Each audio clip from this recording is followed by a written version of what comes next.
പത്രോസ് എഴുതിയ 2-ാം ലേഖനം 3-ാം അധ്യായം 18-ാമത്തെ വചനം. കൃപയിലും നമ്മുടെ കർത്താവും രക്ഷിതാവുമായ യേശുക്രിസ്തുവിന്റെ പരിജ്ഞാനത്തിലും വളരുവിൻ. അവന് എപ്പോഴും എന്നേക്കും മഹത്വം. ആമേൻ. നമ്മൾ വളരേണ്ട 2 കാര്യങ്ങൾ പറഞ്ഞിരിക്കുകയാണ്. ഒന്ന്, കൃപയിൽ വളരണം.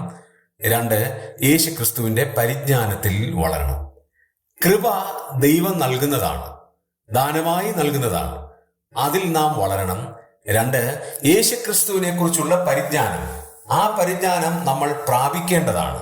ദൈവവചന വായനയിലൂടെ, പ്രകൃതിയിൽ വീക്ഷിക്കുന്നതിലൂടെ, ദൈവത്തിന്റെ മഹത്വം ദർശിക്കുന്നതിലൂടെ ഈ പരിജ്ഞാനം നമ്മിലേക്ക് വരും.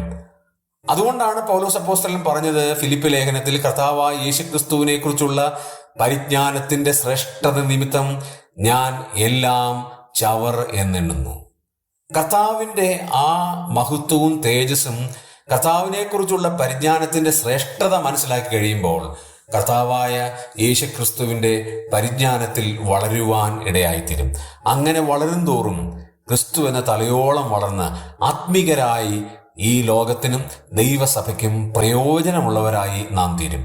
അങ്ങനെ തീരുവാൻ സർവശക്തനായ ദൈവം നമ്മെ സഹായിക്കട്ടെ.